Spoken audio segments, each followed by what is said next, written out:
Miss হবে না আপনার পছন্দের টিভি শো। দেখুন জি5 অ্যাপে একদম ফ্রি। দিদি ভাই, হ্যাঁ দিদি ভাই, তোর নামে একটা কার্ড এসেছে। তুই এখন গানের স্কুলে যাস না নাকি রে? কিসের কার্ড?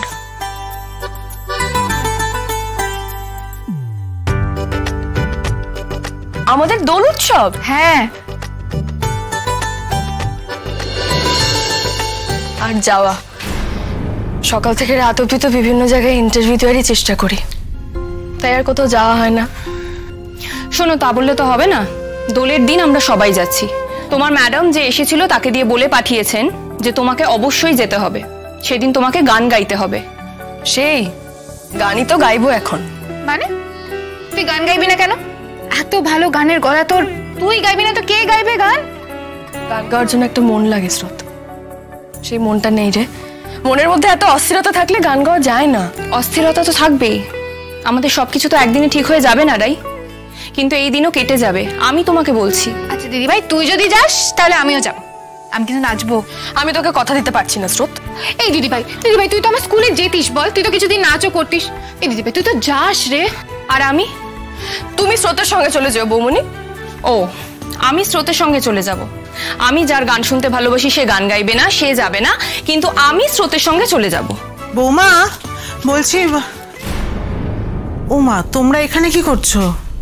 রান্না বান্না সব হয়ে গেছে নাকি? তাহলে যাও না, স্নানটা সেরে নাও। কি করছো এখানে? ও মা, রাইয়ের গানের স্কুল থেকে চিঠি এসেছে, দোলের দিনে উৎসব আছে। হ্যাঁ, আমাদের তো এখন উৎসবেরই সময়। রাই তো এখন উৎসবেই যাবে কিনা? ও উৎসবে যাবে না কেন? ও কাজ খুঁজতে বেরোচ্ছে বলে, ওই সংসারের দায়িত্ব নিয়েছে বলে ওর জীবনে উৎসব থাকতে পারে না? ও যদি এখন যেতে চায়, আমি কি আর কেউ আটকাতে পারবো নাকি? আমি বলার কে বৌমা?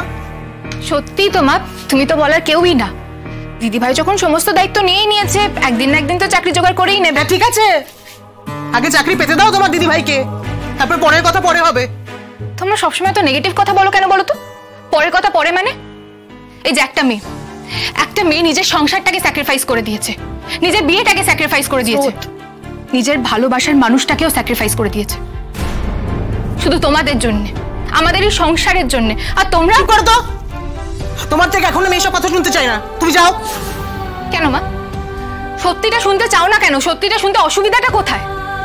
অবশ্য শুনতে চাইবেই বা কেন? দেখো, তোমরা যাবে কি যাবে না আমি জানি না, কিন্তু দিদি ভাইকে আমি গানের স্কুলে জোর করে নিয়ে যাবই। আচ্ছা স্রোত, আমি তো নিজে থেকেই বললাম আমি যাব না। কেন জোর করছিস বলতো আমাকে? তুই আর বৌমনি গিয়ে ঘুরে আসবি কেমন? যদি যাইও, গান কিন্তু গাইবো না। দিদি ভাই তুই আগে চল তো, তারপর তুই গাইবি কি গাইবি না সেটা দেখা যাবে।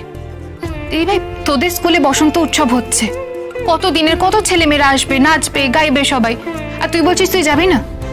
দিদি ভাই, একদিন তুই এটা অর্গানাইজ করতিস, তোর মনে আছে? মনে আছে, কিন্তু তখন বাবা ছিল স্রোত। হ্যাঁ, বাবা ছিলেন তো কি হয়েছে? আজকে বাবা নেই, কিন্তু আমরা তো আছি। হ্যাঁ, বাবা তোমাকে উৎসাহ দিতেন, সেটা ঠিক। তোমার খারাপও লাগতে পারে, সেটাও ঠিক, কিন্তু তা বলে তুমি যাবে না সেটা তো হতে পারে না। তুমি গেলে আমাদের যাওয়া হবে, তুমি না গেলে আমাদের যাওয়া হবে না। আমার জীবনে সত্যি আর কোনো রং নেই বৌমনি। কেন? তোর সব রং কি আমরা শুষে নিয়েছি নাকি? জি5 ডাউনলোড করুন আর সব এপিসোড দেখুন একদম ফ্রি।